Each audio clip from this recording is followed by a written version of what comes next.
Oke, saya lanjut materi ke-11 pada kuliah Object Oriented Programming.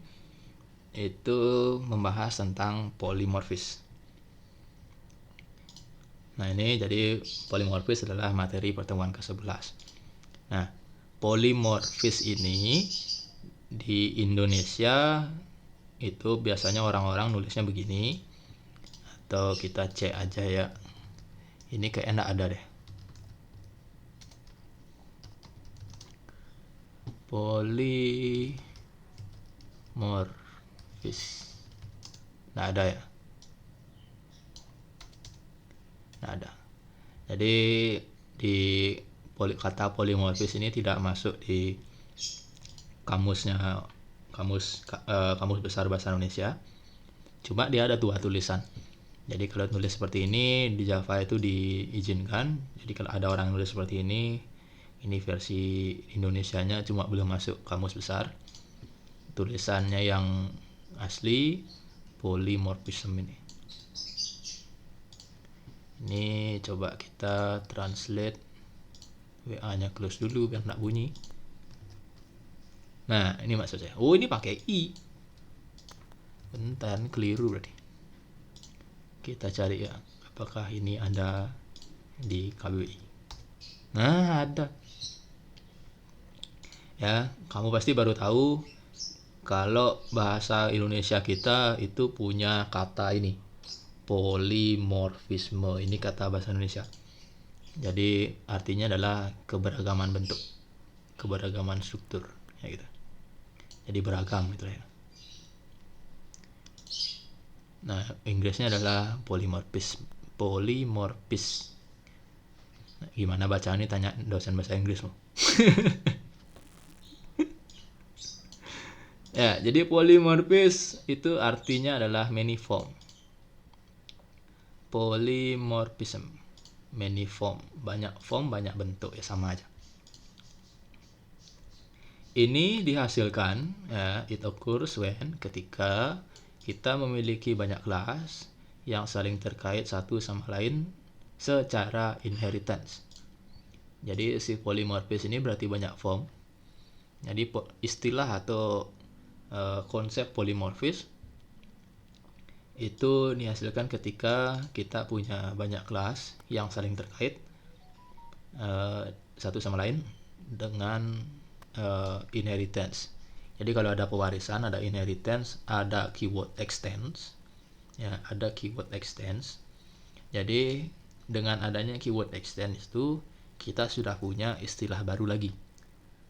Ya, jadi dengan adanya inheritance itu kita sudah punya konsep lagi yang namanya adalah polymorph. Inheritance jadi mengizinkan kita untuk mewarisi. Jadi balik ke konsep sebelumnya. Jadi inheritance mengizinkan kita untuk mewarisi atribut. Atribut ini adalah variabel maksudnya, dan metode dari kelas lain. Tuh, cukup sampai di sini. Polymorphism ya mengizinkan metode itu untuk melakukan task yang berbeda. Polymorphism mengizinkan metode itu untuk melakukan tugas yang berbeda. Di Java itu banyak istilah. Oke, kita lihat karena codingnya dikit, saya buka di slide aja. Lebih gede juga tulisannya. Jadi kita punya kelas hewan, ya. Hewan ini nggak punya variabel. Hewan ini punya suara hewan. Di mana metode suara hewan kalau dipanggil adalah hewan ini bersuara. Selesai. Ya, ini kelas hewan. Lalu kita punya kelas apa ya, Andi? Anjing. Ganti anjing. Waduh, ini direkam masuk YouTube barbar. Jadi kita punya kelas anjing. Kok ngegas, Pak? Ya gimana lagi ya? Enak soalnya. Jadi kita punya kelas dog, ya saya baca dog aja biar ngegas. Kelas dog extend hewan. Jadi ingat konsep sebelumnya. Jadi kelas dog merupakan anaknya si kelas hewan. Nah, ternyata si dog ini punya metode yang sama. Metode yang namanya sama adalah overloading. Ya. Si anjing ngegas. Si dog dapat melakukan overriding. Nama sama overloading, ya. Kemampuan untuk ya melakukan hal yang spesial, bisa manggil ini, bisa manggil ini, bisa manggil ini dan ini dicampur, terserahlah. Nah, itu adalah overriding. Kayak gitu. Nah, ternyata si anak itu punya metode yang sama, suara hewan, cuma isinya atau yang dikerjakan beda. Namanya aja sama. Hewan ini bersuara adalah si bapak. Anjing bersuara whoop whoop. Siapa sih yang bikin coding? Anjing bersuara ini adalah si anak. Selesai. Kita sudah bisa baca, sudah bisa analisa, bahkan bisa membayangkan harusnya nanti jadinya apa. Kelas utama, kelas main itu, nah kita akan bahas 4 ini. Hewan A. Jadi kita balik netbin aja ya. Nah,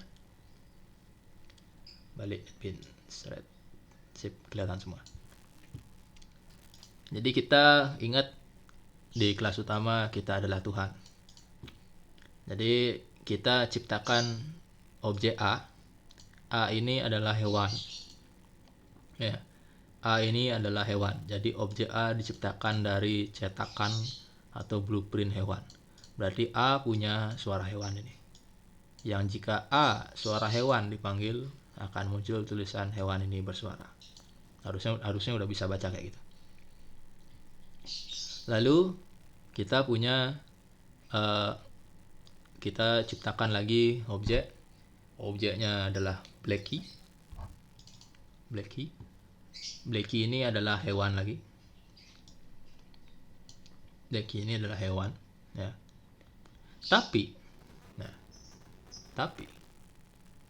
Blackie ini mengambil blueprint hewan, tapi Blackie ini dispesifikkan kalau dia adalah si dog. Hewan A ya udah hewan, ya. Hewan itu A ini ngambil blueprint hewan, new hewan, berarti A ini aja.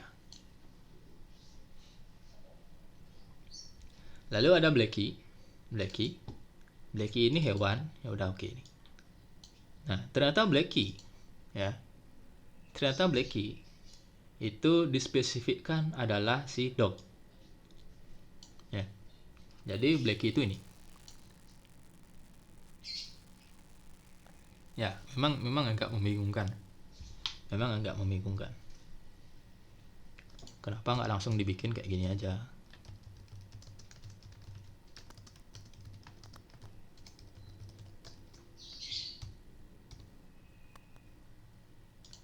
Kenapa nggak dibikin kayak gitu aja? Ya. Coba, nanti kita coba ya. Apa bedanya? Lalu A itu cetak suara hewan. Kita bisa prediksi kalau yang keluar adalah ini, baris pertama. Lalu Blackie suara hewan. Nah, kira-kira yang kecetak adalah yang ini atau yang ini? Ayo, pakai feeling. Yang mana yang kecetak? Pakai feeling yuk. Yang mana yang kecetak? Yang whoop whoop. Yang whoop whoop. Yang whoop whoop atau hewan ini bersuara?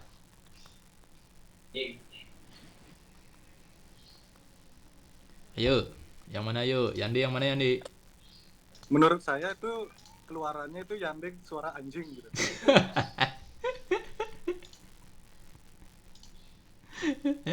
Yang whoop whoop, Pak. Yang whoop whoop. Anjing bersuara whoop whoop. Oh, anjing bersuara whoop whoop. Yuk kita tes yuk. Yande bersuara woof woof. Oh Yandi bersuara wuf wuf. Tada. Jadi A suara hewan dah jelas banget. A itu diciptakan dari blueprintnya hewan. Lalu ya udah new hewan. Ya udah A suara hewan yang ini keluar. Nah, ketika Blacky itu ngambil awalnya adalah blueprint hewan, tapi di sini dia dispesifikkan new, yaitu ada si dog. Ya, jadi programmernya tahu kalau bapak hewan ini punya anak ya ini. Jadi programmernya ingin agar Blacky ini ya ini aja. Kayak gitu. Lalu sebentar. Sekarang kita tes yang bawah. Nih di mana clearnya nih? Clear. Yuk kita tebak-tebakan lagi. Ini keluarnya sudah pasti yang atas adalah hewan ini bersuara, baris pertamanya. Nah, baris keduanya apa yang tercetak, yang atas atau yang wup wup? Ya Yandi, yang mana yang kecetak?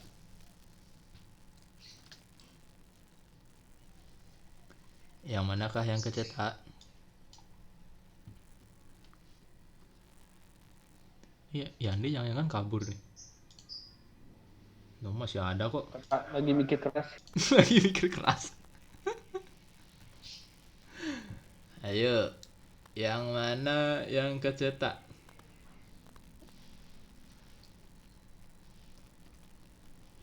Yang wup wup. Yang wup wup.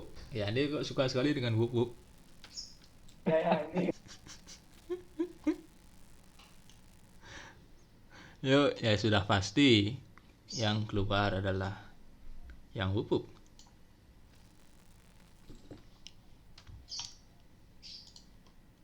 Jadi ini mau dibikin seperti ini, mau dibikin seperti ini, dia menghasilkan output yang sama untuk metodenya. Ntar nih surrounded with, oke, nggak masalah sih, udah komen. Balik slide-nya habis. Nah, jadi apa maksudnya? Singkat gitu, nggak ada bedanya. Ya, sekali lagi, ini adalah istilah konsep. Jadi istilah konsep. Jadi kalau kita ngerjain di ini IDE, ngerjain di laptop, di layar itu memang sekilas ya jalan gitu aja ya. Jalan gitu aja. Oke, wah ini nggak ada apa-apa ya, memang normalnya kayak gini. Nah, nanti ketika programnya lebih besar, ya, ketika programnya nggak cuma ini doang, jadi ketika programnya ada banyak, kita perlu mendeskripsikan perilaku dari coding ini. Nah, ketika kita ngomong perilaku inilah, kita menjelaskannya dengan istilah-istilah tadi.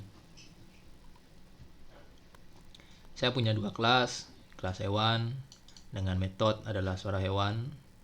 Lalu saya punya kelas dog, di mana kelas dog ini mewarisi kelas hewan. Itu bahasa Indonesianya. Kalau ngomong bahasa Inggris saya bilangnya inheritance. Lalu baik kelas hewan maupun kelas dog itu dia memiliki metode yang sama. Jadi kedua metode ini saling overload. Ngomongnya kayak gitu. Ya, apalagi kalau ngomongnya nggak ada, ini nggak kelihatan. Ya misalnya ngomongnya sambil presentasi kayak gini misalnya. Lawan bicara tidak melihat yang kamu lihat. Ya, lawan bicaramu tidak melihat ini. Ya, kamu sekarang bisa aja bilang, oh ini pewarisan. Ya karena kamu lihat codingnya. Kan kamu lihat codingnya. Oh ini overloading. Gitu, kayak gitu. oh anjing ini bisa overriding, mau nyetak ini, mau gabungan, kayak gitu. Oh ternyata ini adalah polymorph, ya jadi banyak form, kayak gitu, banyak form. Jadi ketika Blacky ini dispesifikkan jadi si anjing, jadi Blacky ini mencetak whoop. Karena kamu lihat codingnya akan dengan mudah untuk menjelaskannya. Ya, cuma seandainya lawan bicaranya nggak lihat ini, gini atau gini. Nah, gimana kamu menjelaskan coding tadi? Sedangkan lawan bicaranya nggak lihat codingnya. Mau nggak mau kamu akan cerita. Ya, jadi ada 2 kelas. Nah, jadi kelas hewan sebagai parent class, lalu kelas dog sebagai child class. Nah, jadi kamu nggak perlu bilang keyword extend pun orang udah ngerti. Jadi si parent class, kelas hewan, itu memiliki metode yaitu suara hewan. Suara hewan ini mencetak tulisan hewan ini bersuara. Nah, kelas anjing yang merupakan child class dari kelas hewan itu memiliki metode yang sama, jadi saling mengoverload, jadi atau overloading dengan parent class, ya, tapi dengan output yang berbeda. Jadi si child class itu mencetak tulisan anjing ini bersuara whoop whoop. Nah pada program utama, ngomongnya kayak gitu.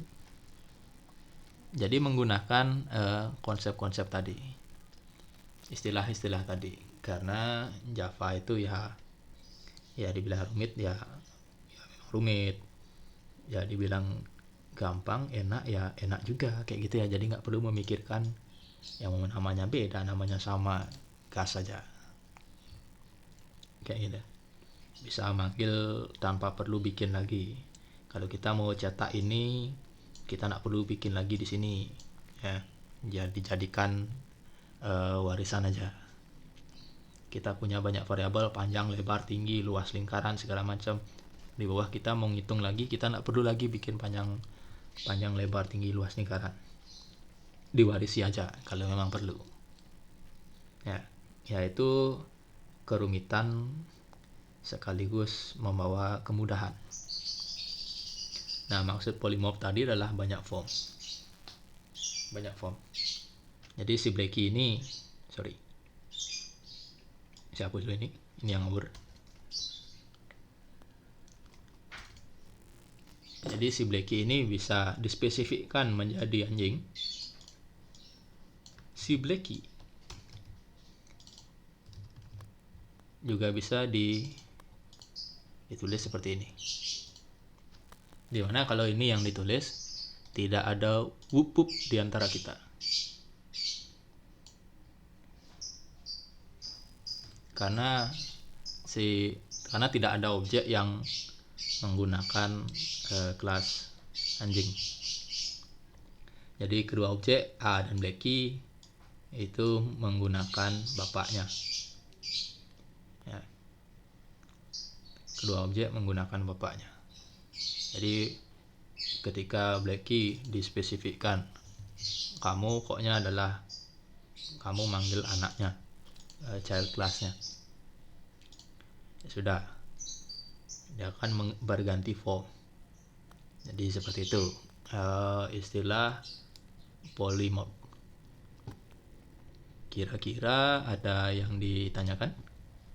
Ini chatnya kosong, kayaknya udah tidur semua ini. Ada yang ditanyakan enggak? Nggak, Pak. Nggak ada ya? Nggak ada, Pak. Oke, Nggak ada ngerti, Pak. nggak ada ngerti. Oke, kalau tidak ada, saya tutup. Semoga bermanfaat.